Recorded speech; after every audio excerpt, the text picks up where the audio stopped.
Captain 3 loading കപ്പല് മുങ്ങി പിന്നെന്ത് ക്യാപ്റ്റൻ. എല്ലാ അർത്ഥത്തിലും മുസ്ലിം ലീഗിനെ സംബന്ധിച്ചിടത്തോളം സ്വപ്നതുല്യമായ വിജയം സ്വന്തമായ ഒരു സമയമാണിത്. നമ്മൾ 22 സീറ്റ് ഉറപ്പിച്ച് പറഞ്ഞിട്ടാണ് ഇവിടുന്ന് എഴുന്നേറ്റത്. ആ 22 നമ്മൾ നേടിയിരിക്കുകയാണ്. 25 ആവേണ്ടതായിരുന്നു. നിർഭാഗ്യവശാൽ 3 സീറ്റുകൾ, 3 സീറ്റ്. അതായത് ഞാൻ ജയിച്ചു എന്ന് അഭിമാനത്തോടെ മറ്റേ നമ്മളെ ഗഫൂർ സാഹിബിന് പറയാം. സാഹിബ് പറഞ്ഞു. അത് ആരെയാണ് തോൽപ്പിച്ചത്? CPM-ന്റെ മന്ത്രിസഭയിലെ രണ്ടാമനോ മൂന്നാമനോ എന്ന് പറയുന്ന ആസ്ഥാന ബുദ്ധിജീവി രാജീവ് തോൽക്കിയെന്നൊക്കെയാണ് ബുദ്ധിജീവികൾ.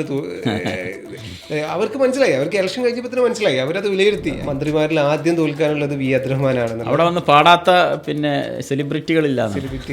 വേടൻ വന്നു, ഹനാൻഷ വന്നു.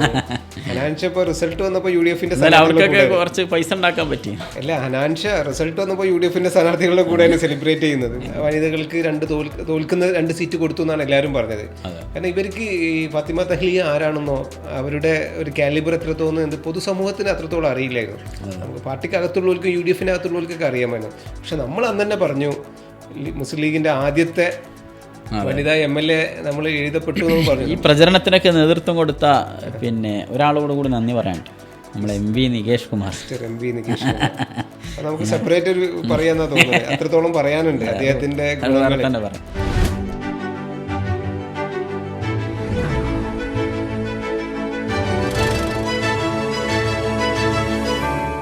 ക്യാപ്റ്റൻ 3 ലോഡിംഗ് അതായിരുന്നു കഴിഞ്ഞ ദിവസങ്ങളിലൊക്കെ സോഷ്യൽ മീഡിയ മുഖ്യധാര മാധ്യമങ്ങളുമൊക്കെ പറഞ്ഞുകൊണ്ട് നടന്നിരുന്നത്. ക്യാപ്റ്റൻ 3 വരികയാണ്. ആരാണ് ക്യാപ്റ്റൻ 3? മിസ്റ്റർ പിണറായി വിജയൻ വീണ്ടും 75-80 സീറ്റുമായി ഞങ്ങൾ വീണ്ടും അധികാരത്തിൽ വരും എന്ന് പറഞ്ഞിരിക്കുന്ന സമയത്താണ് ജനങ്ങൾ അവരുടെ നെറുന്തലക്ക് അടിച്ചിരിക്കുന്നുള്ളത്. മുസ്ലിം ലീഗ് അതിൻ്റെ സർവ്വകാല റെക്കോർഡ് വിജയവുമായി നടന്നു കയറിയിരിക്കുകയാണ്. നമ്മൾ ഇതേ സീറ്റിലിരുന്നിട്ട് നമ്മൾ ചർച്ച ചെയ്തിരുന്നു. നമ്മളെ സ്ഥാനാർത്ഥികളെ പ്രഖ്യാപിച്ച ദിവസം നമ്മൾ ചർച്ച ചെയ്തിരുന്നു. നമ്മൾ അന്ന് പറഞ്ഞു, ലീഗിന് 2 മന്ത്രിമാരാണ് ലീഗിനെതിരെ മത്സരിക്കുന്നത്. ആ 2 മന്ത്രിമാരെയും നമ്മൾ വീട്ടിലിരുത്തുന്നു നമ്മൾ അന്ന് പറഞ്ഞതാ. അത് അക്ഷരം പ്രതി ശരിയായിരിക്കുകയാണ്. എങ്ങനെയാണ് മുസ്ലിം ലീഗിൻ്റെ ഈ ചരിത്ര വിജയത്തെ നോക്കിക്കാണുന്നത്? ഇത് ചരിത്ര വിജയം തന്നെയാണ്. മുസ്ലിം ലീഗിനെ സംബന്ധിച്ചിടത്തോളം 22 സീറ്റുകൾ, അതായത് കേരള നിയമസഭ ഉണ്ടായതിനു ശേഷം ആദ്യമായി, നിയമസഭയുടെ ചരിത്രത്തിൽ ആദ്യമായി 22 സീറ്റുകളിൽ മുസ്ലിം ലീഗിൻ്റെ MLA-മാർ ഇരിക്കാൻ പോവുകയാണ്. ഒന്നാമത്തെ ചരിത്രം. രണ്ടാമത്തേത്, ആ ഇരിക്കുന്ന MLA-മാരിൽ 5 പേരും ഏറ്റവും വലിയ കേരള നിയമസഭയുടെ ചരിത്രത്തിലെ ഭൂരിപക്ഷത്തിലാണ് ഇരിക്കുന്നത്. നിയമസഭാ ചരിത്രത്തിൽ തന്നെ ഏറ്റവും വലിയ ഭൂരിപക്ഷം കുഞ്ഞാലിക്കുട്ടി സാഹിബിനാണ്. അതുപോലെ തന്നെ 5 പേർ, PMA ഷമീർ, അതുപോലെ തന്നെ ആബിദ് ഹുസൈൻ തങ്ങൾ, പിന്നെ advocate M Rahmatullah, TP Ashraf Ali, 5 പേർ ഏറ്റവും വലിയ ഭൂരിപക്ഷം. 5-ൽ 3 പേരും ഫ്രഷേഴ്സാണ്. അതാണ് ഏറ്റവും വലിയ പ്രത്യേകത. മറ്റൊന്ന്, കേരള നിയമസഭയുടെ ചരിത്രത്തിലാദ്യമായി മുസ്ലിം ലീഗ് ഒരു വനിതാ MLA-യെ പേരാമ്പ്രയിൽ നിന്ന് വിജയിപ്പിച്ച ഫാത്തിമ തഹ്ലിയ മുസ്ലിം ലീഗിൻ്റെ നമ്മുടെ കമറുന്നീസ അൻവർ അവരായിരുന്നു ലീഗിന് വേണ്ടി ആദ്യമായി മത്സരിച്ച കോഴിക്കോട് സൗത്തിൽ നിന്ന് മത്സരിച്ച്. അവരിപ്പോൾ രോഗശയ്യയിൽ വിശ്രമത്തിലാണ്. അന്ന് മുസ്ലിം ലീഗിന് സാധിച്ചില്ല. 96-ൽ എന്തോ ആണല്ലേ? അതായത് എത്ര വർഷം കാത്തിരിക്കേണ്ടി വന്നു ലീഗിനൊരു MLA? ഒരുപാട് കാലം കാത്തിരിക്കും. 30 വർഷം, ലോങ് 13 ഇയേഴ്സ്. ആ ഒരു ചരിത്ര വിജയം, ആ ഒരു ചരിത്ര നിമിഷം, അങ്ങനെ ഒരുപാട് കാര്യങ്ങൾ പറഞ്ഞാൽ. അത് ഫാത്തിമ തഹ്ലിയ ഈ പറഞ്ഞ മലപ്പുറത്ത് നിന്നല്ല മത്സരിച്ചത്, പേരാമ്പ്രയിൽ LDF-ന്റെ കൺവീനറെ തോൽപ്പിച്ച് കോട്ടയിൽ നിന്ന് ജയിച്ചു. മുൻ ജില്ലാ സെക്രട്ടറി, ഇപ്പോൾ സെക്രട്ടേറിയറ്റ് അംഗം TP രാമകൃഷ്ണനെ വിശ്രമത്തിലോട്ട് നയിച്ചിട്ടാണ്. വെറുതെ അങ്ങ് ജയിച്ചു വന്നിരിക്കുകയല്ല. അപ്പോൾ ഇങ്ങനെ എല്ലാ അർത്ഥത്തിലും മുസ്ലിം ലീഗിനെ സംബന്ധിച്ചിടത്തോളം ഒരു സ്വപ്നതുല്യമായ വിജയം സ്വന്തമായ ഒരു സമയമാണിത്. നമ്മൾ 22 സീറ്റ് ഉറപ്പിച്ച് പറഞ്ഞിട്ടാണ് ഇവിടുന്ന് എഴുന്നേറ്റത്. ആ 22 നമ്മൾ നേടിയിരിക്കുകയാണ്. 25 ആവേണ്ടതായിരുന്നു. നിർഭാഗ്യവശാൽ 3 സീറ്റുകൾ, 3 സീറ്റ്, അതായത് അഴീക്കോട്, പിന്നെ ഗുരുവായൂർ, അതുപോലെ തന്നെ കൂത്തുപറമ്പ്, ജയന്തിരാജൻ. ഈ 3 സീറ്റുകളും വളരെ കുറഞ്ഞ വോട്ടുകൾക്കാണ് മുസ്ലിം ലീഗിന് പരാജയപ്പെടേണ്ടി വന്നത്. അതുകൂടി കിട്ടിയിരുന്നെങ്കിൽ ഒരു പക്ഷേ ഇതിനേക്കാൾ മികച്ചൊരു ഭൂരിപക്ഷം, ഇതിനേക്കാൾ മികച്ചൊരു വിജയം മുസ്ലിം ലീഗിനെ സ്വന്തമാക്കാൻ സാധിക്കുമായിരുന്നു. ദൗർഭാഗ്യവശാൽ ആ 3 സീറ്റിൽ പരാജയപ്പെടേണ്ടത്. പക്ഷേ ഈ 3 സീറ്റും നമ്മുടെ സിറ്റിംഗ് സീറ്റുകളല്ല. സിറ്റിംഗ് സീറ്റുകൾ CPM LDFൻ്റെ സിറ്റിംഗ് സീറ്റുകൾ പലതും നമ്മൾ പിടിച്ചെടുത്തു. ഈ 3 സീറ്റുകളിൽ ചെറിയ ഭൂരിപക്ഷത്തിനാണ് മുസ്ലിം ലീഗിന് തോൽക്കേണ്ടി വന്നത്. അപ്പോൾ എല്ലാ അർത്ഥത്തിലും, നേരത്തെ പറഞ്ഞതുപോലെ എല്ലാ അർത്ഥത്തിലും ഏറ്റവും സ്വപ്നതുല്യമായൊരു വിജയമാണ് മുസ്ലിം ലീഗിന് സ്വന്തമാക്കാൻ സാധിച്ചത്. നമുക്ക് അന്ന് ചർച്ച ചെയ്ത പോലെ ഓരോ സീറ്റും നമുക്ക് അത്ര ഡീറ്റെയിൽ ആയിട്ട് സംസാരിക്കേണ്ട ആവശ്യമുണ്ടെന്ന് തോന്നുന്നില്ല. എന്നാലും ചില വിജയങ്ങൾ സ്പെഷ്യലാണ്. അതിൽ ഏറ്റവും ആദ്യം പറയേണ്ടത് പേരാമ്പ്രയിലെ വിജയം തന്നെയാണ്. അഡ്വക്കേറ്റ് ഫാത്തിമ തഹ്ലിയ. അപ്പോൾ ലീഗ് 2 വനിതാ സ്ഥാനാർത്ഥികളെ പ്രഖ്യാപിച്ചു. 2 ഗംഭീര സ്ഥാനാർത്ഥികൾ. പക്ഷേ പലരും വിലയിരുത്തി എന്താ, ലീഗിന് പുറത്തുള്ളവർ വിലയിരുത്തി ലീഗ് വനിതകൾക്ക് തോൽക്കുന്ന 2 സീറ്റ് കൊടുത്തു എന്നാണ് എല്ലാവരും പറഞ്ഞത്. കാരണം ഇവർക്ക് ഈ ഫാത്തിമ തഹ്ലിയ ആരാണെന്നോ അവരുടെ ഒരു കാലിബർ എത്രത്തോളം എന്ത് പൊതുസമൂഹത്തിന് അത്രത്തോളം അറിയില്ലായിരുന്നു. നമുക്ക് പാർട്ടിക്ക് അകത്തുള്ളവർക്കും UDFനകത്തുള്ളവർക്കൊക്കെ അറിയാമായിരുന്നു. പക്ഷെ നമ്മൾ അന്ന് തന്നെ പറഞ്ഞു, മുസ്ലിം ലീഗിൻ്റെ ആദ്യത്തെ വനിതാ MLA നമ്മൾ എഴുതപ്പെട്ടു എന്ന് പറഞ്ഞു. നമ്മൾ അന്ന് ജയന്തി ചേച്ചിയും കൂടി നമ്മൾ ആഡ് ചെയ്തിരുന്നു. 2 MLAമാരുണ്ടാവും നമ്മൾ പറഞ്ഞു. അത് ജസ്റ്റ് നമുക്ക് മിസ്സായി. എന്നാലും ആ ഒരു ചരിത്രം ഈ തഹ്ലിയക്ക് അങ്ങനെ ഒരുപാട് ചരിത്രങ്ങൾ രചിക്കാൻ സാധിച്ചിട്ടുണ്ട്. MSFൻ്റെ ദേശീയ വൈസ് പ്രസിഡന്റ് ആയിരുന്നു. യൂത്ത് ലീഗിൻ്റെ സംസ്ഥാന ഭാരവാഹിയായി, സംസ്ഥാന സെക്രട്ടറിയായി. ഒക്കെ ആദ്യത്തെ വനിത തഹ്ലിയായിരുന്നു. ഇപ്പോൾ മുസ്ലിം ലീഗിൻ്റെ ആദ്യത്തെ വനിതാ MLA ആയിട്ട് തഹ്ലിയ സഭയിലോട്ട് എത്തുകയാണ്. അത് പറയുമ്പോൾ ഒരുപാട് കാര്യങ്ങളുണ്ട്. കൗമിലെ കുട്ടി എന്നാണ് പറഞ്ഞിരുന്നത്. എന്താണ് കൗമിലെ കുട്ടി? അതായത് ഇത്തരം വർഗീയ പ്രചാരണങ്ങൾ, അതായത് CPMനെ ഇത്രയും വലിയ പതനത്തിലേക്ക് എത്തിച്ചതിൻ്റെ കാരണം എന്തെന്ന് ചോദിച്ചാൽ ഒരു സംശയം വേണ്ട, വളരെ കൃത്യമായിട്ട് CPM അതിൻ്റെ രാഷ്ട്രീയം ഉപേക്ഷിക്കുകയും CPMന് പരിചയമില്ലാത്തൊരു രാഷ്ട്രീയത്തെ എടുത്തണിയുകയും ചെയ്തു എന്നുള്ളതാണ്. അത് വർഗീയ രാഷ്ട്രീയമാണ്. അല്ല, അവർ ആദ്യം തുടങ്ങിയത് അവർ ജമാഅത്തെ ഇസ്ലാമിയുടെ സ്ഥാനാർത്ഥിയാണ് എന്ന് പറഞ്ഞിട്ടായിരുന്നു. അപ്പോൾ ഈ ഇത്രയും പാരമ്പര്യമുള്ള 10-20 വർഷത്തിലേറെ മുസ്ലിം ലീഗിൽ പ്രവർത്തിച്ച് MSFൽ പ്രവർത്തിച്ച് പാരമ്പര്യമുള്ള ഫാത്തിമ തഹ്ലിയക്ക് പറയേണ്ടി വരികയാണ് ഞാൻ ജമാഅത്തെ ഇസ്ലാമിയുടെ സ്ഥാനാർത്ഥിയല്ല എന്ന്. എന്തൊരു ഗതികെട്ട ഒരു സമയമായിരുന്നു. ഞാനിപ്പോൾ കണ്ട ഏറ്റവും വലിയ കൗതുകം, ഇപ്പോൾ കഴിഞ്ഞ 2 ദിവസങ്ങളായിട്ട് തെരഞ്ഞെടുപ്പ് ഫലം വന്നതിന് ശേഷം പല വിലയിരുത്തുകളിൽ നടക്കുന്നുണ്ട്. അവിടെ നിന്ന് ജമാഅത്തെ ഇസ്ലാമി എന്നുള്ളൊരു പേരില്ല എന്നുള്ളതാണ്. അതായത് CPMൻ്റെ സൈദ്ധാന്തികമായിട്ടുള്ള വിലയിരുത്തലുകളിൽ നിന്നും, അതായത് ഇത്രയും ദിവസം ഇത്രയും കാലമായിട്ട് നാഴികക്ക് 40 വട്ടം ജമാഅത്തെ ഇസ്ലാമി എന്ന് പറഞ്ഞുകൊണ്ടിരുന്ന CPMകാർ ആ വാക്ക് പറയുന്നത് മിണ്ടുന്നില്ല, ആ വാക്യം മിണ്ടുന്നില്ല. അവർ മാറ്റമായിട്ടാണ് ഞാൻ മനസ്സിലാക്കുന്നത്. അല്ല, നമ്മൾ അന്ന് പറഞ്ഞാണ് ഇവർ തോൽക്കും, നല്ല രീതിയിൽ തോൽക്കും, തോറ്റാൽ ന്യൂനപക്ഷങ്ങളെ തലയിലിട്ട് രക്ഷപ്പെടരുത് നമ്മൾ അന്നേ പറഞ്ഞിങ്ങനെ. യഥാർത്ഥ കാരണം കണ്ടെത്തണം. യഥാർത്ഥ കാരണം എന്താണ്? ഏകാധിപതിയായ ഒരു മുഖ്യമന്ത്രിയും അദ്ദേഹത്തിന് റാൻ മൂളുന്ന ഒരു സംഘമാണ്. അതാണ് ഇവിടെ തോൽക്കാൻ കാരണം. അതായത് ജനകീയ വിജയം ഉണ്ടായി എന്നുള്ളതാണ്. അതൊരു മുസ്ലിം ലീഗിന് കൃത്യമായിട്ടുള്ളൊരു പങ്ക് വഹിക്കാൻ സാധിച്ചു എന്നുള്ളതാണ്. അതായത് കേരളത്തിലെ UDFൻ്റെ വിജയത്തിൽ മുസ്ലിം ലീഗിന് 27 സീറ്റുകൾ മാത്രമാണ് മത്സരിച്ചത് എങ്കിലും ഈ 102 സീറ്റുകളിലെയും വിജയത്തിൽ വളരെ കൃത്യമായിട്ടൊരു പങ്ക് വഹിക്കാൻ മുസ്ലിം ലീഗിന് സാധിച്ചു എന്നുള്ളതാണ് ഈ തെരഞ്ഞെടുപ്പിലെ ഒരു പ്രധാനപ്പെട്ട കാര്യം. മുസ്ലിം ലീഗിൻ്റെ സീറ്റുകൾ വിജയം നമ്മൾ എണ്ണുമ്പോൾ ഞാൻ നേരത്തെ പറഞ്ഞു ഏറ്റവും മഹാഭൂരിപക്ഷം ഉള്ള സീറ്റുകൾ മുസ്ലിം ലീഗിൻ്റേതാണ്. അത് മലപ്പുറത്ത് കുഞ്ഞാലിക്കുട്ടി സാഹിബ്, തിരൂരങ്ങാടിയിൽ PMA ഷമീർ സാഹിബ്, കോട്ടക്കലിൽ ആബിദ് ഹുസൈൻ തങ്ങൾ, മഞ്ചേരിയിൽ അഡ്വക്കേറ്റ് M റഹ്മത്തുള്ള.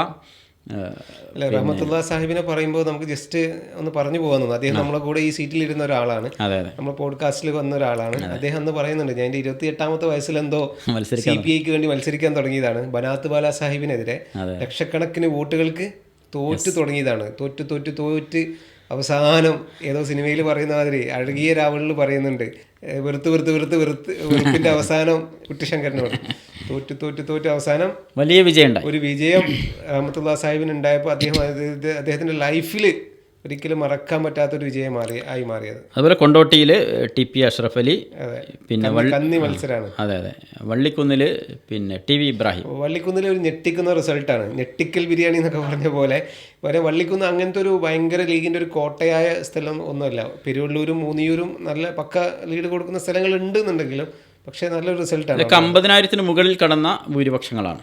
അതിൽ കുഞ്ഞാപ്പാൻ്റെ ഭൂരിപക്ഷം പ്രത്യേകം പറയേണ്ടതുണ്ട്. അത് പിണറായി വിജയൻ്റെ മൊത്തം വോട്ട്സിനേക്കാളും കൂടുതലാണ്. അതെ. പിന്നെ ഭൂരിപക്ഷത്തിൻ്റെ കണക്ക് വെച്ചിട്ട് തന്നെ ഞാൻ പറയാണ്.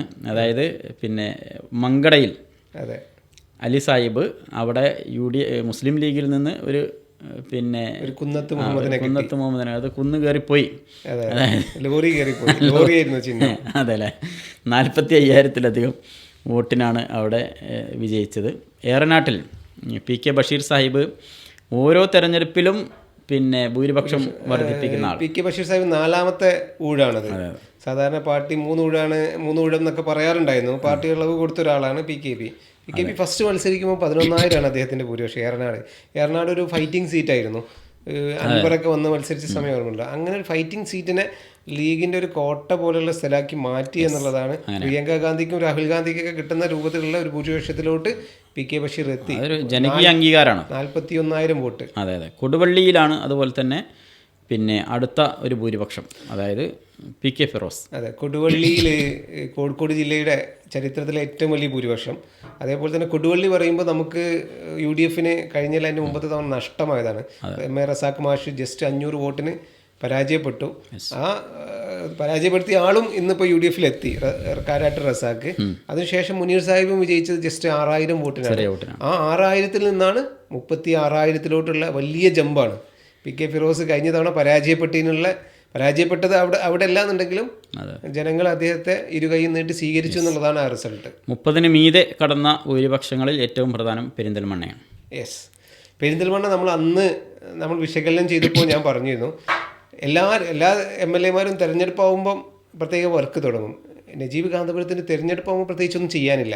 അതിൻ്റെ ക്യാമ്പയിലൊക്കെ PR-ലൊക്കെ വർക്ക് ചെയ്ത ഒരാളാണ് ഞാൻ. എന്നോട് അദ്ദേഹം പറഞ്ഞത്, ഷാഫി പുതുതായിട്ടൊന്നും ചെയ്യണ്ട, നമ്മൾ കഴിഞ്ഞ 5 വർഷം ചെയ്തു വെച്ച കുറേ കാര്യങ്ങളുണ്ട്, കുറേ മനുഷ്യരുടെ അനുഭവങ്ങളുണ്ട്, അതെടുത്ത് ജനങ്ങളോട് ഒന്നുകൂടി കാണിച്ചാൽ മതി എന്താണ് നമ്മൾ ചെയ്തതെന്ന് കഴിഞ്ഞ 5 വർഷം. അതിൻ്റെ വിജയം അവിടെ ഉണ്ടായി. അത് 38-ൽ നിന്ന് 32,000-ലോട്ട്. വേങ്ങരയിൽ അതുപോലെ തന്നെ KM ഷാജിയെ പിന്നെ പരാജയപ്പെടുത്തും. കേരളത്തിൽ ഒരു വ്യത്യസ്തമായ മത്സരം കണ്ട സ്ഥലമാണ് എന്താണ് വേങ്ങര. SDPI സനാത്തിനെ പിടിച്ച് CPM-ന് പിന്തുണ കൊടുക്കുന്നു. പിന്നെ അവിടെ എന്തൊക്കെയോ അന്തർനാടകങ്ങളൊക്കെ നടന്നു. അവർ സത്യപ്രതിജ്ഞ ചെയ്യാൻ റെഡിയായി നിൽക്കുകയായിരുന്നു സഭാഹ്. എന്തായാലും മൂപ്പരെ ഇലക്ഷന് മുമ്പ് പറഞ്ഞിരുന്നു, എനിക്ക് പിന്നെ നിയമസഭയിലൊന്നും വല്ലാതെ സമയം ഉണ്ടാവില്ല, ഹാജറിലൊന്നും വലിയ കാര്യമില്ല. അപ്പോൾ ജനങ്ങൾ നിയമസഭയിൽ പോകേണ്ട തീരുമാനം, അറ്റൻഡൻസിന്റെ ഒന്നും ആവശ്യമില്ല, നിങ്ങൾ ഇവിടെ വീട്ടിലിരുന്നോളി എന്ന് പറഞ്ഞു. ഫുട്ബോൾ നടത്തിക്കോളി. അങ്ങനെ ഷാജിക്ക് 30,000-ലധികം ഭൂരിപക്ഷം കൊടുത്തു. മഞ്ചേശ്വരത്താണ് 30,000-നടുത്ത് ഭൂരിപക്ഷത്തേക്ക് വന്നത്. നമ്മൾ പബ്ലിക് കഴിഞ്ഞ നമ്മൾ MLA-മാരിൽ ഏറ്റവും കൂടുതൽ പബ്ലിക് മാർക്ക് കൊടുക്കുക 2 MLA-മാർക്കാണ്. ഒന്ന് നജീബ് കാന്തപുരം, അത് കഴിഞ്ഞാൽ ഇദ്ദേഹമാണ് AK അഷ്റഫാണ്. അപ്പോൾ അദ്ദേഹം എന്ത് ചെയ്യുന്ന കഴിഞ്ഞ 5 വർഷം പണിയെടുത്തിട്ടുണ്ട് അവിടെ ആക്റ്റീവായിട്ട്. നമ്മൾ MLA-മാരൊക്കെ പണിയെടുക്കുന്നുണ്ട്, പക്ഷെ അത് ജനങ്ങളോട് കമ്മ്യൂണിക്കേറ്റ് ചെയ്യാൻ എല്ലാവർക്കും സാധിച്ചിട്ടില്ല. അങ്ങനെ സംഗതികളല്ല. ഇപ്പോൾ ഈ പുതിയ കാലത്ത് ഈ ജെൻസി വോട്ടേഴ്സൊക്കെ ഉള്ള സമയത്ത് ജനങ്ങളോട് കമ്മ്യൂണിക്കേറ്റ് ചെയ്യണം, അവരെന്ത് ചെയ്തു എന്ന് പറഞ്ഞുകൊണ്ടിരിക്കണം. വളരെ ജെന്യൂനായിട്ടുള്ള വിജയങ്ങൾ എന്നാണ് പറഞ്ഞത്. അതെ, അതായത് ഇപ്പോൾ AKM ഒരു ദിവസം എന്നോട് പറഞ്ഞിട്ടുണ്ട്, പലരും പിന്നെ ഇത്ര വോട്ടുണ്ട്, അവരെ പോയി കാണണം, ഇവരെ പോയി കാണണം എന്നൊക്കെ പറഞ്ഞിട്ട് പലരും വരുമ്പോഴും അതൊന്നും വേണ്ട, നമ്മളിവിടെ ജയിക്കും എന്ന് ഒരു കോൺഫിഡൻസോടുകൂടി അദ്ദേഹം പറഞ്ഞു എന്നാണ്. ആ കോൺഫിഡൻസ് ആണ് ഈ റിസൾട്ട്. അതെ, 1000-ന് താഴെയായിരുന്നു കഴിഞ്ഞ തവണ അദ്ദേഹത്തിന്റെ ഭൂരിപക്ഷം. അതാണ് 29,000-ലോട്ട് എത്തിയത്. വലിയ വിജയമാണ്. അതും ആർക്കെതിരെയാണ്? എതിർ സ്ഥാനാർത്ഥി ഇല്ലാത്തൊരു സിറ്റുവേഷൻ അല്ല. സുരേന്ദ്രൻ എന്ന BJP-യുടെ അധികായനെതിരെ. സുരേന്ദ്രൻ അവിടെ തമ്പടിച്ച് പിന്നെ ക്യാമ്പ് ചെയ്ത് പിന്നെ വോട്ടർ പട്ടികയിൽ ആളുകളെ ചേർക്കുന്ന മുതലുള്ള കാര്യങ്ങളിലൊക്കെ ഇടപെട്ട് SIR-ൽ അവർക്കൊരു പണി കിട്ടിയെന്നൊക്കെ കേട്ടിരുന്നു. കാരണം മംഗലാപുരത്തുനിന്ന് ആളുകൾ പട്ടികയിൽ നുഴഞ്ഞു കയറും. അതെ, അത് SIR-ലൂടെ പോയി എന്നൊക്കെ കേട്ടിരുന്നു. അതൊക്കെ ചിലപ്പോൾ ഒരു പരിക്കുണ്ടാക്കിയിട്ടുണ്ടാവും. മറ്റൊരു നല്ല ഭൂരിപക്ഷം താനൂരിലാണ്. അല്ല, താനൂര് നമ്മൾ അന്ന് പറഞ്ഞിരുന്നു, നമ്മൾ അന്ന് ചർച്ച ചെയ്തതാ. SFIക്ക് ഇല്ലാത്ത, KSU-ന് ഇല്ലാത്ത MLA MSF-ന് ഉണ്ടാവും നമ്മൾ പറഞ്ഞിരുന്നു. അത് അക്ഷരാർത്ഥത്തിൽ റെഡിയായി. V. അബ്ദുറഹ്മാൻ നമ്മളെ സ്ഥാനാർത്ഥിത്വം, നമ്മളെ പ്രഖ്യാപനം കണ്ടപ്പോൾ തന്നെ അദ്ദേഹം സംഗതി മനസ്സിലാക്കി, അപകടമാണെന്ന്, ഞാൻ മത്സരിക്കാനില്ല എന്ന് പറഞ്ഞു. പക്ഷേ പാർട്ടി അദ്ദേഹത്തെ വിട്ടില്ല, അദ്ദേഹത്തെ തിരൂര് കൊണ്ടുപോയി നിർത്തി. പിന്നെ ഇവരേതോ ഒരു പൈസക്കാരനെ പിടിച്ച് ആസ് യൂഷ്വൽ തെരഞ്ഞു നടന്ന് ആരും കിട്ടാതെ ലാസ്റ്റ് ഒരാളെ പിടിച്ച് നിർത്തി. താനൂരിൽ നവാസ്, അപ്പോൾ നേരത്തെ പറഞ്ഞ പോലെ MSF-ൻ്റെ സംസ്ഥാന പ്രസിഡൻ്റാണ്. KSU-യും SFI-യും സംസ്ഥാന പ്രസിഡന്റുമാരെ മത്സരിപ്പിച്ചിട്ടില്ല. അവിടെ നവാസിനെതിരെ അനാവശ്യമായിട്ടുള്ള കുറേ ആർഗ്യുമെൻസും പിന്നെ വാട്സപ്പ് പ്രചരണങ്ങളൊക്കെ കൊണ്ടുവന്നു. പക്ഷേ അതിനെയൊക്കെ മറികടന്ന്, ആ എല്ലാ ദുഷ്പ്രചരണങ്ങളും മറികടന്ന് വളരെ തിളക്കമുള്ള ഒരു കഴിഞ്ഞ 2 തവണ തോൽക്കുന്ന ഒരു സീറ്റാണ്. അതെ, അത് പറയണം. മറ്റൊന്ന് മണ്ണാർക്കാടാണ്. നല്ല ഭൂരിപക്ഷത്തിൽ 25,000-ലധികം ഭൂരിപക്ഷത്തിൽ അഡ്വക്കേറ്റ് എൻ ഷംസുദ്ദീൻ 4ാം തവണ മണ്ണാർക്കാട്ടുകാർ ഹൃദയത്തോട് ചേർത്ത് പിടിച്ചു. അതായത് ഭൂരിപക്ഷം വർദ്ധിപ്പിച്ച്. അദ്ദേഹം നാട്ടുകാരന് പോലും അല്ല, അദ്ദേഹം തിരൂര് പ്രദേശത്തുകാരനാണ്. എന്നിട്ടൊരു ലീഗിന്റെ ഒരു കോട്ട പോലെ ഒരു സീറ്റായി മാറിയത്. അതെ, അത് വലിയൊരു വിജയം തന്നെയാണ്. പിന്നെ തിരൂരാണ് അബ്ദുറഹ്മാൻ ഓടിപ്പോയി ഞാൻ പിടിക്കുമെന്ന് പറഞ്ഞ് മത്സരിച്ച സ്ഥലം. അതെ, തിരൂര് നമ്മൾ അന്ന് പറഞ്ഞിരുന്നു മന്ത്രിമാരിൽ ആദ്യം തോൽക്കാനുള്ളത് വി അബ്ദുറഹ്മാനാണെന്ന്. അവിടെ വന്ന് പാടാത്ത പിന്നെ സെലിബ്രിറ്റികളില്ല. വേടൻ വന്നു, ഹനാൻഷ വന്നു. ഹനാൻഷ ഇപ്പൊ റിസൾട്ട് വന്നപ്പോ UDF-ന്റെ അവർക്കൊക്കെ കുറച്ച് പൈസ ഉണ്ടാക്കാൻ പറ്റി. അല്ല, ഹനാൻഷ റിസൾട്ട് വന്നപ്പോ UDF-ന്റെ സ്ഥാനാർത്ഥികളുടെ കൂടെയാണ് സെലിബ്രേറ്റ് ചെയ്യുന്നത്. ഇന്നലെയൊക്കെ അതിന്റെ വീഡിയോ വന്നു. PK ഫിറോസിന്റെ കൂടെയും PK ബഷീർ MLA-യുടെ കൂടെയൊക്കെയാണ് പുള്ളി സെലിബ്രേറ്റ് ചെയ്യുന്നത്. അപ്പൊ പുള്ളിയുടെ മൈൻഡ് എവിടെയെന്നുള്ളത് നമുക്ക് മനസ്സിലാവുന്നു. അതൊരു ഗംഭീര വിജയമാണ് തിരുവനന്തപുരം. അല്ല, ആ നിയോഗം വി അബ്ദുറഹ്മാൻ എന്ന താപ്പാനയെ വീഴ്ത്താനുള്ള നിയോഗം കുറുക്കോളിയിൽ ആയിരിക്കും. ദൈവം തീരുമാനിച്ച കുറുക്കോളിക്കായിരിക്കും. അതാണ് താനൂരിൽ നിന്ന് ഓടിപ്പോകുന്നത് ഇവിടെ വന്നത്. ചിലപ്പോൾ താനൂരിന് ചിലപ്പോൾ ഇത്ര വലിയ തോൽവി ഉണ്ടാവില്ല തന്നെയായിരിക്കാം. കാസർഗോഡാണ് ഇതുപോലെ നല്ലൊരു 20,000-ൽ മുകളിൽ 22,000-ന് മുകളിൽ ഭൂരിപക്ഷം വോട്ട് എണ്ണുന്ന സമയത്ത് തുടക്കത്തിലൊക്കെ BJP ലീഡ് ചെയ്തിരുന്നു. അത് അവരുടെ പ്രദേശങ്ങൾ എണ്ണി വന്നതാണ്. പക്ഷേ കംഫർട്ടബിൾ വലിയ മെജോറിറ്റിയിലോട്ട് എത്തി. പിന്നെ CPM-കാർ തന്നെ കാസർഗോഡ് BJP ജയിക്കുമെന്നൊക്കെ പറഞ്ഞ് കേട്ടിരുന്നൊരു സ്ഥലം. അവരൊരു സ്വതന്ത്ര സ്ഥാനാർത്ഥിയെ കൊണ്ടുവന്നു. അവിടെ നമ്മൾ മുസ്ലിം ലീഗ് കാസർഗോഡും മഞ്ചേശ്വരവും BJP-യോട് നേരിട്ട് ഏറ്റുമുട്ടി വിജയിക്കുകയാണ്. എന്നാൽ BJP-യോട് നേരിട്ട് ഏറ്റുമുട്ടിയ സ്ഥലങ്ങളിൽ CPM പരാജയപ്പെട്ടു. അതാണ് ഈ തെരഞ്ഞെടുപ്പിൻ്റെ ഒരു പ്രത്യേകത. പിന്നെ കഴക്കൂട്ടത്തും നേമത്തും ചാത്തന്നൂരിലൊക്കെ നമ്മൾ കണ്ടത് അതാണ്. മറ്റൊന്ന് പിന്നെ കളമശ്ശേരിയാണ്. കളമശ്ശേരിയിൽ വലിയൊരു വിജയം. ഈ കളമശ്ശേരിയിൽ ഒരുപാട് പ്രത്യേകതകളുണ്ട്. ഇപ്പോൾ ഈ ഇലക്ഷനിൽ റിസൾട്ട് വന്നതിന് ശേഷം ഏറ്റവും കൂടുതൽ റീച്ച് കിട്ടിയൊരു പോസ്റ്റ് ചാണ്ടി ഉമ്മൻ്റെതാണ്. അപ്പ നമ്മൾ വിജയിച്ചു എന്ന് പറയുന്നത്. അദ്ദേഹത്തിൻ്റെ അപ്പനാരാണ്? കേരളീയരുടെ മനസ്സിൽ ഇപ്പോഴും ജീവിച്ചിരിക്കുന്ന ഉമ്മൻചാണ്ടി. ആ ഉമ്മൻചാണ്ടിയെ പല രൂപത്തിൽ അപകീർത്തിപ്പെടുത്തിയ ഒരു സർക്കാരും ആളുകളുമായിരുന്നു ഇവർ. അപ്പോൾ അവർ അപ്പയുടെ കല്ലറയുടെ മുമ്പിൽ നിന്നൊരു ഫോട്ടോയാണ്. അതേപോലെ ഒരു പിതാവിനെ അപകീർത്തിപ്പെട്ട് മരണപ്പെടേണ്ടി വന്ന ഒരു പിതാവാണ് നമ്മുടെ ഇബ്രാഹിം കുഞ്ഞ് സാഹിബ്. അതായത് CPM-കാരുടെ വ്യാജ പ്രചാരണങ്ങൾ വേട്ടയാടിയ ഒരു മനുഷ്യൻ. അതെ, ഈ ഉമ്മൻചാണ്ടിയെ പോലെ തന്നെ വേട്ടയാടപ്പെടേണ്ടി വന്ന മനുഷ്യനോട് ഉപ്പ ഞാൻ ജയിച്ചു എന്ന് അഭിമാനത്തോടെ മറ്റേ നമ്മളെ ഗഫൂർ സാഹിബിന് സാഹിബ് പറഞ്ഞു. അതും ആരെയാണ് തോൽപ്പിച്ചത്? CPM-ന്റെ മന്ത്രിസഭയിലെ 2-മനോ 3-മനോ എന്ന് പറയുന്ന ആസ്ഥാന ബുദ്ധിജീവി രാജീവ് തോൽക്കിയെന്നൊക്കെയാണ് ബുദ്ധിജീവികൾ. അവർക്ക് മനസ്സിലായി, അവർക്ക് ഇലക്ഷൻ കഴിഞ്ഞപ്പോൾ തന്നെ മനസ്സിലായി. അവരത് വിലയിരുത്തി 5,000 വോട്ടിന് പിറകിലാണ്. പക്ഷെ റിസൾട്ട് വന്നപ്പോൾ 16,000 വോട്ടിനാണ് പിറകിൽ. അത് ഒന്നൊന്നര വിജയമാണ്, മാജിക്. 10,000-ന് മുകളിൽ ഭൂരിപക്ഷമുള്ള കോഴിക്കോട്ടെ മണ്ഡലങ്ങളാണ്. കുന്നമംഗലം റസാഖ് മാഷ് ജയിക്കുമെന്ന് നമ്മൾ പറഞ്ഞിരുന്നു. കുന്നമംഗലത്ത് നമ്മൾ ഇങ്ങനെ പറഞ്ഞിരുന്നത് എനിക്കിപ്പോഴും കൃത്യമായി ഓർമ്മയുണ്ട്. അദ്ദേഹത്തിന്റെ പഴയ സഹപ്രവർത്തകനായ റഹീമിനെ ഇപ്രാവശ്യം അദ്ദേഹം തോൽപ്പിച്ച് മധുര പ്രതികാരം ചെയ്യുന്ന നമ്മൾ പറഞ്ഞിരുന്നത്. അത് അതേപോലെ തന്നെ ആയി. ഇത്തവണത്തെ ലീഗുകാർ ഏറ്റവും ഹാപ്പിയായ 2 റിസൾട്ടുകൾ, ഒന്ന് PTA റഹീം എന്ന വർഗവഞ്ചകനെ വീട്ടിലിരുത്തി, മറ്റത് കെട്ടി ജലീൽ എന്ന, എന്താണ് അദ്ദേഹത്തിന് ഒരു വിശേഷണങ്ങളൊന്നുമില്ല, അത്രത്തോളം പേര് പറഞ്ഞാൽ മതി, അങ്ങനത്തെ ഒരു മനുഷ്യനാണ്. വേണമെങ്കിൽ ഒരു മുതിർന്ന മാധ്യമ പ്രവർത്തകൻ ഉപയോഗിച്ചൊരു വേർഡ് ഉപയോഗിക്കാം, അൽപ്പൻ. അങ്ങനത്തെ ഒരു അൽപ്പൻ വീട്ടിലിരുന്നു എന്നുള്ളതാണ്. അത് നമുക്ക് പ്രത്യേകം ചർച്ച ചെയ്യേണ്ട ഒരു വിഷയമാണ്. അതാണ്. അപ്പോൾ കുന്നമംഗലം തിളക്കമുള്ള വിജയം. കൊടുവള്ളിക്കാർ റസാഖ് മാഷോട് ചെയ്തത് കുന്നമംഗലത്തുകാർ തിരുത്തി അങ്ങനെ കൂടെ പറയണം. കാരണം അവിടെ ചെറിയ വോട്ടിനാണ് അദ്ദേഹം പരാജയം, 500 വോട്ടിന്. അതെ, അവിടെ ഒരു വർഗവഞ്ചകനാണ് അവർ വിജയിപ്പിച്ചത്. ആ വർഗവഞ്ചകൻ ഈ തെരഞ്ഞെടുപ്പിൽ, ഇതിന്റെ പ്രത്യേകത അവർ രണ്ടുപേരും കൊടുവള്ളിക്കാരാ. ഇപ്പോൾ PTA റഹീമും കൊടുവള്ളിക്കാരാണ്, റസാഖ് മാഷും കൊടുവള്ളിക്കാരാണ്. അത് ഇവിടെ വെച്ചിട്ട് രണ്ടുപേരും തീർത്തു, ആ കഥ പഴയ കണക്ക് തീർത്തു. അല്ല, അന്ന് റസാഖ് മാഷ്ക്കെതിരെ മത്സരിച്ച ആള് ഇത്തവണ റസാഖ് മാഷിന്റെ പ്രചാരണത്തിന് വന്നു എന്നുള്ളത്, കാരാട്ട് റസാഖ്. അതെ, അങ്ങനെ ഒരുപാട് അത്ഭുതങ്ങൾ, വിസ്മയങ്ങൾ ഉണ്ടായ ഒരു തെരഞ്ഞെടുപ്പ് കൂടിയാണിത്. പിന്നെ കുറ്റ്യാടിയിലാണ് പാറക്കൽ അബ്ദുള്ള വളരെ മികച്ചൊരു. പാറക്കൽ അബ്ദുള്ള കഴിഞ്ഞ തവണ 300 വോട്ടിന് തോറ്റ ഒരു സങ്കടകരമായ ഒരു പരാജയമായിരുന്നു. അത് പുള്ളി കംഫർട്ടബിൾ മെജോറിറ്റിയിൽ രാഷ്ട്രീയം പറഞ്ഞു നല്ല വോട്ടിന് വിജയിച്ചു. 10,000-ലധികം വോട്ടുകൾക്ക് ജയിച്ചു. കോഴിക്കോട് സൗത്തിൽ അതുപോലെ തന്നെ 10,000-ലധികം വോട്ടുകൾക്ക്. കോഴിക്കോട് സൗത്തിൽ എല്ലാവർക്കും ഒരു ആശങ്കയൊക്കെ ഉണ്ടായിരുന്നു. കാരണം BJP-യുടെ ഒരു റനീഷ് എന്ന് പറഞ്ഞ ഒരു കൗൺസിലർ, പുള്ളി ഭയങ്കര സോഷ്യൽ മീഡിയ, നമ്മൾ അന്നേ പറഞ്ഞിരുന്നു, ഭയങ്കര ഫേക്ക് ക്യാരക്ടറാണ്. കംപ്ലീറ്റ് അന്ന് നോമ്പിനൊക്കെ ആയിരുന്നില്ല ക്യാമ്പയിന്, നോമ്പ് തുറക്കാൻ പോവുക, AB സ്ഥാൻ്റെ അടുത്ത് പോവുക, അങ്ങനെ മുസ്ലിം കമ്മ്യൂണിറ്റിയുടെ വോട്ട് ആകർഷിക്കാനുള്ള ഭയങ്കര ശ്രമങ്ങളൊക്കെ നടത്തിയിരുന്നു. പക്ഷേ അദ്ദേഹം അത്യാവശ്യം വോട്ട് പിടിച്ചിട്ടുണ്ട്. ഇടതുപക്ഷം അത് ചിന്തിക്കണം. ഇടതുപക്ഷത്തിൻ്റെ സ്ഥാനാർത്ഥിയുടെ ദേവർകോവിലിൻ്റെ ഒപ്പത്തിനൊപ്പം BJP സ്ഥാനാർത്ഥി എത്തിയിട്ടുണ്ട്. ഒരു ഘട്ടത്തിൽ അവരുടെ ഏരിയ എണ്ണുമ്പോൾ പുള്ളി ലീഡ് ചെയ്യുകയൊക്കെ ചെയ്തു. ഫൈസൽ ബാബുവിന് ഗംഭീര വിജയമാണ്. കാരണം അവിടുത്തെ 10,000 തന്നെ ഒരു കുറഞ്ഞ ഇതല്ല, നമ്മൾ പേഴ്സൻറ്റേജ് നോക്കുമ്പോൾ നല്ല റിസൾട്ടാണ്. കാരണം കുറച്ച് വോട്ടുള്ളൂ, ഇത് ടൗൺ മണ്ഡലമാണല്ലോ, കുറച്ച് വോട്ടുകളേ ഉള്ളൂ. അപ്പോൾ നമ്മൾ മലപ്പുറത്തെ മാതിരി അത്ര വലിയ മണ്ഡലമല്ല, അതുകൊണ്ട് നല്ല റിസൾട്ട് തന്നെയാണ്. ഈ ഫൈസൽ ബാബുവിൻ്റെ ഒരു അനിയൻ്റെ മകൾ സോഷ്യൽ മീഡിയയിൽ ഭയങ്കര വൈറലാണ്. ഇബ്ബ ജയിക്കും എന്ന് പറഞ്ഞിട്ട് സോഷ്യൽ മീഡിയയിൽ ഭയങ്കരമായിട്ട് ആളുകളിലേക്ക് എത്തിയിരുന്നു. അവിടെ ഔദ്യോഗിക ക്യാമ്പയിൻ്റെ ഒക്കെ മുകളിൽ കിട്ടാൻ തുടങ്ങി. അതെ, അവളെ വീഡിയോ ഹൃദയസ്പർശിയായ വീഡിയോ ആയിരുന്നു. അവളുടെ ഇബ്ബ വിജയിച്ചു. അതേപോലെ അദ്ദേഹം കോഴിക്കോട് നിന്ന് ഒരുപാട് കാര്യങ്ങൾ ചെയ്യാൻ സാധിക്കട്ടെ. എന്തായാലും കോഴിക്കോട് ജില്ല UDF തൂത്തുവാരിയപ്പോൾ അതിൽ മുഴുവൻ മുസ്ലിം ലീഗിൻ്റെ MLA-മാരും വിജയിച്ചു എന്നുള്ളതാണ് ഈ തെരഞ്ഞെടുപ്പിലെ പ്രത്യേകത. 6 MLA-മാർ. അതിൽ പേരാമ്പ്രയിലെ തഹ്ലിയുണ്ട്, തിരുവമ്പാടിയിലെ കാസിം സാഹിബുണ്ട്. തിരുവമ്പാടിയെക്കുറിച്ച് പറയേണ്ടതുണ്ട്. കാരണം കഴിഞ്ഞ കുറേ തെരഞ്ഞെടുപ്പുകളായിട്ട് പരാജയപ്പെട്ടുകൊണ്ടിരിക്കുകയാണ്. നമ്മുടെ മത്തായി ചാക്കോ പിടിച്ചടക്കിയത് മുതലാണ് ലീഗിൻ്റെ കയ്യിൽ നിന്ന് അത് നഷ്ടപ്പെടുന്നത്. അതേപോലെ നമ്മുടെ മോയിൻകുട്ടി സാഹിബിന്റെ വിയോഗവും അതും നമുക്ക് വലിയൊരു ഘടകമായി. അക്കാലത്ത് ഉമ്മർ മാഷിന് പിന്നെ മത്സരിച്ച് തോൽക്കേണ്ടി വന്നു. അല്ല, നമ്മൾ മത്തായി ചാക്കോ മരണപ്പെടുക ചെയ്തത്. തെരഞ്ഞെടുപ്പ് കഴിഞ്ഞ 6 മാസത്തിനിടയിൽ എന്ത് ചെയ്തു, മത്തായി ചാക്കോ മരണപ്പെട്ട്. ആ 6 മാസത്തിനല്ല ഉപതെരഞ്ഞെടുപ്പ് നടന്നു. ചെറിയ വോട്ടുകൾക്ക് 200 300 എന്തോ ചെറിയ വോട്ടുകൾക്ക് പരാജയപ്പെട്ടു. പക്ഷേ അതിന് ശേഷം ജോർജ് M. തോമസ് 2 തവണ വിജയിച്ചു.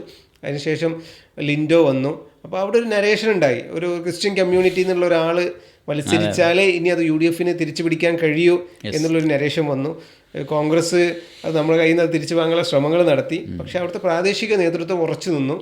ഇത്തവണ ഞങ്ങളെ വിശ്വസിക്കൂ, ഞങ്ങൾ ആ സീറ്റ് പിടിക്കും എന്നുള്ളത്. അത് അവിടുത്തെ പ്രാദേശികമായിട്ടുള്ള ഒരു നമ്മളത് പറയുമ്പോൾ ഇപ്പോൾ തിരുവമ്പാടി ഒരു, അതുപോലെ തന്നെ തവനൂര്, കൊച്ചി, ഇതൊക്കെ പറയേണ്ട സ്ഥലങ്ങളാണ്. ഇവിടെയൊക്കെ ആളുകൾ ഈ സാമുദായിക സമവാക്യം പറഞ്ഞിട്ട് ആശങ്കകൾ പറഞ്ഞ ആളുകൾ. കേരളത്തിലെ മുഖ്യധാര മാധ്യമങ്ങൾ പോലും വിലയിരുത്തുന്നത് അങ്ങനെയാണ്. അവിടെ എത്ര പെർസെൻറ്റേജ് സമുദായം ഉണ്ട്. ഇപ്പോൾ കൊച്ചിയൊക്കെ ജയിക്കുന്ന ഒരാളും പറയുന്നില്ലായിരുന്നു, കൊച്ചി UDF ജയിക്കുന്ന ഒരാളും പറയുന്നില്ല. കാരണം എന്താ, അവിടെ ക്രിസ്ത്യൻ കമ്മ്യൂണിറ്റിയാണ് മെജോറിറ്റി. മുസ്ലിമായ ഷിയാസ് അവിടെ ജയിക്കുമെന്നൊക്കെ അവർ ചോദിക്കുന്നത്. തവനൂരിലെ VS ജോയിയുടെ സമുദായം 1% മാത്രമേ ഉള്ളൂ എന്നവർ. അവിടെയാണ് VS ജോയി അവിടെ നിന്നാണ് വിജയിച്ചു വരുന്നത്. അതുപോലെ തന്നെ പിന്നെ കൊച്ചിയിൽ ഷിയാസ്, ഇത് നമ്മൾ മനസ്സിലാക്കേണ്ടത് ഇപ്പോൾ മാധ്യമങ്ങളാവട്ടെ, ഈ മാധ്യമങ്ങളിൽ വരുന്ന ഈ നിരീക്ഷകർ എന്ന് പറഞ്ഞ വേഷം കെട്ടി വരുന്ന കുറേ ആളുകളുണ്ട്. അതേപോലെ വാമനപുരം തിരുവനന്തപുരം ജില്ലയിലെ മുഹമ്മദ് സുധീർ ഷാ പാലോട്. അതെ, സുധീർ ഷാ. ഇതൊക്കെ സംഭവിക്കുന്നത് നമ്മൾ മനസ്സിലാക്കേണ്ടത്, കേരളത്തിലെ ഈ ജനാധിപത്യവാദികളായിട്ടുള്ള മതേതര വിശ്വാസികളായിട്ടുള്ള കേരളത്തിലെ ജനം അവരെ അണ്ടർ എസ്റ്റിമേറ്റ് ചെയ്യാണ്. ഈ നിരീക്ഷകരൊക്കെ അങ്ങനെയാണ് ചെയ്യുന്നത്. അവർ ജാതി മതം നോക്കിയിട്ടാണ് അവിടെ ഇത്ര ശതമാനം ഇന്ന ജാതി, ഇത്ര ശതമാനം ഇന്ന മതം, ഈ മതവും ജാതിയൊന്നും നോക്കിയിട്ടല്ല കേരളത്തിലെ ജനം വോട്ട് ചെയ്യുന്നത് എന്ന് തെളിയിക്കപ്പെട്ട ഒരു തെരഞ്ഞെടുപ്പ് കൂടിയാണ്. അതെ അതെ. ഗുരുവായൂരപ്പൻ്റെ മണ്ണിൽ എന്താണ് മുസ്ലിം അല്ലാത്ത MLA ഇല്ലാത്തതെന്ന് ഇന്നിപ്പോൾ നമ്മുടെ ഞെരളത്ത് പോസ്റ്റ് ഇട്ടു, ഞങ്ങളുടെ ഗുരുവായൂരപ്പൻ ആ സാധുവിനെ 3-ാം സ്ഥാനത്ത് തന്നെ എത്തിച്ചിട്ടുണ്ട്. അതാണ് ഗുരുവായൂരപ്പൻ്റെ, അതാണ് കേരളം. യെസ്, ആ കേരളത്തെ നിലനിർത്താൻ UDF-ന് സാധിച്ചു എന്നുള്ളതാണ് ഈ തെരഞ്ഞെടുപ്പിൻ്റെ റിസൾട്ട് എന്ന് പറയുന്നത്. അതായത് ജാതിയും മതവും ഒന്നും നോക്കാതെ സാമുദായിക സമവാക്യങ്ങൾക്കപ്പുറത്ത് മതനിരപേക്ഷതയുടെയും മതസാഹോദര്യത്തിൻ്റെയും മണ്ണാണ് കേരളം എന്ന് UDF അതിൻ്റെ വിജയത്തിലൂടെ തെളിയിക്കുകയാണ്. അതെ, ഇവിടെ 75 വർഷം കേരളത്തിൽ പ്രവർത്തിച്ച് പാരമ്പര്യമുള്ള മുസ്ലിം ലീഗ് ജയിച്ചു വന്നാൽ ഈ റോള് മുസ്ലിം ലീഗിനായിരിക്കും. മുസ്ലിം ലീഗ് ജയിച്ചു വന്നിട്ടുണ്ട്, മുസ്ലിം ലീഗ് മുഖ്യമന്ത്രി ആയിട്ടുണ്ട്, ആഭ്യന്തരമായിട്ടുണ്ട്, എല്ലാം വഹിച്ചിട്ടുണ്ട്. എന്നിട്ട് ഈ ഇലക്ഷനിലെ ക്യാമ്പയിൻ അതൊക്കെ ആയിരുന്നു. ഈ ഭീതി വ്യാപാരത്തിന് CPM കൂട്ടുനിന്നു. അതാണ് CPM പരാജയത്തിൻ്റെ ഒരു പ്രധാനപ്പെട്ട കാരണം. വെള്ളാപ്പള്ളിയെ പോലെ ആളുകളെ മുന്നിൽ നിർത്തി ഒരു തരിമ്പ് പോലും തള്ളി പറയാൻ കഴിഞ്ഞിട്ടില്ല. ഒരു തരിമ്പും തള്ളിപ്പറഞ്ഞില്ല എന്ന് മാത്രമല്ല, കാറിൽ കയറ്റി കൊണ്ടുപോയി, അതുപോലെ തന്നെ പൊന്നാടയിട്ട് ആദരിച്ചു. അദ്ദേഹം പറയുന്ന അദ്ദേഹത്തിൻ്റെ വിഷനാവിലൂടെ ഉതിർന്നു വന്ന ഈ വാക്യങ്ങളെ ഒരു നിലക്കും അതിനോട് വിയോജിച്ചില്ല എന്ന് മാത്രമല്ല, അത് മുസ്ലിം ലീഗിനെതിരെയാണ് എന്ന് നുണ പറയുകയും ചെയ്തു. അതെ അതെ. അതിൽ സ്വരാജ് ഉണ്ട്, അതിൽ പിന്നെ പിണറായി ഉണ്ട്, ശൈലജ ഉണ്ട്. ഇവരൊക്കെ പറഞ്ഞ ലീഗിനെതിരെയാണ് പറഞ്ഞത്. ഇങ്ങനെ ഇപ്പോൾ ഈ റിസൾട്ടിൻ്റെ 2 ദിവസം മുമ്പ് പുള്ളി എന്തൊക്കെയോ പറഞ്ഞു, എല്ലാ ന്യൂനപക്ഷങ്ങൾ കൊണ്ടുപോയി എന്നാണ്. അല്ല, പുള്ളിക്ക് അദ്ദേഹമൊക്കെ വ്യക്തമായ റോള് വഹിച്ചിട്ടുണ്ട് ഈ വലിയ റിസൾട്ടിൽ. ഈ 102-ലോട്ട് എത്തിക്കുന്നതിൽ ഈ അദ്ദേഹത്തിന് അതേപോലെ reporter TV, V D Satheesan പണ്ട് പറഞ്ഞിരുന്നു ഇടക്കിടക്ക് ഇടയ്ക്കിടയ്ക്ക് വെള്ളാപ്പള്ളി സംസാരിച്ചുകൊണ്ടിരിക്കണം. വെള്ളാപ്പള്ളി സംസാരിച്ചുകൊണ്ടിരിക്കണം. അപ്പോൾ എന്നാലേ ഇതൊക്കെ, അതായത് ഇങ്ങനെയുള്ള ആളുകളുടെയൊക്കെ ഈ വർഗീയ പ്രചാരണങ്ങൾ, CPM ഇത്തരം ഒരു വർഗീയതയിൽ അധിഷ്ഠിതമായിട്ടുള്ള ഒരു പ്രചാരണത്തിന് കൂട്ടുനിന്നത്, ഇതൊക്കെ ഈ തെരഞ്ഞെടുപ്പിലെ UDFൻ്റെ വിജയത്തിന് പ്രധാനപ്പെട്ട കാരണമാണ്. മാത്രവുമല്ല, നേരത്തെ നമ്മൾ പറഞ്ഞു തുടങ്ങിയ കഴിഞ്ഞ 10 വർഷമായിട്ടുള്ള LDFനെതിരായിട്ടുള്ള ജനവികാരം, ആ ജനവിരുദ്ധമായിട്ടുള്ള നയങ്ങൾക്കെതിരായിട്ടുള്ള ജനവികാരം ജനങ്ങൾ ഫീൽ ചെയ്തു. അല്ല, ഈ സോഷ്യൽ മീഡിയയിൽ ട്രെൻഡിങ് ആയ ഒരു ട്രോളാണ് മറ്റാരുണ്ട് LDF അല്ലാതെ. അത് ജനങ്ങൾ എവിടുന്നാ ചിന്തിച്ചത്? ബാലറ്റ് മെഷീൻ്റെ മുമ്പിൽ നിന്നപ്പോഴാണ് മറ്റാരുണ്ട് LDF അല്ലാതെ UDF. അതാണ് ഇപ്പോൾ ഏറ്റവും വലിയ ട്രോൾ. ഈ പ്രചരണത്തിനൊക്കെ നേതൃത്വം കൊടുത്ത ഒരാളോട് കൂടി നന്ദി പറയാനുണ്ട്, നമ്മളെ MV നികേഷ് കുമാർ. നമുക്ക് സെപ്പറേറ്റ് ഒരു പറയാന്നാ തോന്നുന്നത്. അത്രത്തോളം പറയാനുണ്ട് അദ്ദേഹത്തിന്റെ തന്നെ പറയാം. എന്തായാലും മുസ്ലിം ലീഗിന്റെ ഈ വിജയത്തിൽ ആഹ്ലാദം പ്രകടിപ്പിച്ചുകൊണ്ട് നമുക്ക് അവസാനിപ്പിക്കാം. കാരണം മുസ്ലിം ലീഗിനെ സംബന്ധിച്ചിടത്തോളം ചരിത്രത്തിലെ ഏറ്റവും മികച്ച ഒരു സ്ട്രൈക്ക് റേറ്റോടുകൂടി ഏറ്റവും ഗംഭീരമായൊരു വിജയത്തിൽ നമ്മൾ എത്തിച്ചേർന്നിരിക്കുന്നത്. 2026 UDFൻ്റെ മുസ്ലിം ലീഗിൻ്റെ വർഷമാണ്, കേരള ജനതയുടെ വർഷമാണ്. മുസ്ലിം ലീഗിനെയും UDFനെയും വിശ്വസിച്ച, കേരളത്തോട് നീതി പുലർത്തിക്കൊണ്ട് ഭരിക്കാൻ UDFന് സാധിക്കട്ടെ എന്ന് ആശംസിച്ചുകൊണ്ട് ഞാൻ ഒന്നും കൂടി കടന്നിട്ട് ഞാൻ വൈൻഡപ്പ് ചെയ്യാണ്. ഇപ്പോൾ സോഷ്യൽ മീഡിയയിൽ ട്രെൻഡിങ് ആയ ഒരു പോസ്റ്റർ ഉണ്ട്. സംസ്ഥാന കമ്മിറ്റി ഓഫീസിൽ നിന്ന് പുറത്തു വന്നൊരു പോസ്റ്ററാണ്. സംസ്ഥാന കമ്മിറ്റി ലീഗ് ഹൗസിന് മുമ്പിൽ കേരള സ്റ്റേറ്റ് 2 ഒരു കാർ ഇങ്ങനെ പാർക്ക് ചെയ്ത ഒരു AI ജനറേറ്റഡ് ഇമേജാണ്. അതാണ് ഇപ്പോൾ കേരളവും മാധ്യമങ്ങളൊക്കെ ചർച്ച ചെയ്തുകൊണ്ടിരിക്കുന്നത്. അങ്ങനെ കേരള സ്റ്റേറ്റ് 2ഉം വേറെയും കുറേ കേരള സ്റ്റേറ്റ് വണ്ടികളും ഇനി ലീഗ് ഹൗസിന് മുമ്പിൽ പാർക്ക് ചെയ്യപ്പെടും. അത് കൃത്യമായി വിനിയോഗിക്കാനും പരാതികളും പരിഭവങ്ങളും ഇല്ലാതെ തുല്യ രീതിയിൽ സാമൂഹിക നീതി ഉറപ്പാക്കി എല്ലാവർക്കും വീതിച്ചു കൊടുത്ത് നല്ല രീതിയിൽ ഗംഭീര ഭരണം നടത്തി എന്ന് ആശംസിച്ചുകൊണ്ട് നമുക്ക് നിർത്താം. Thank you.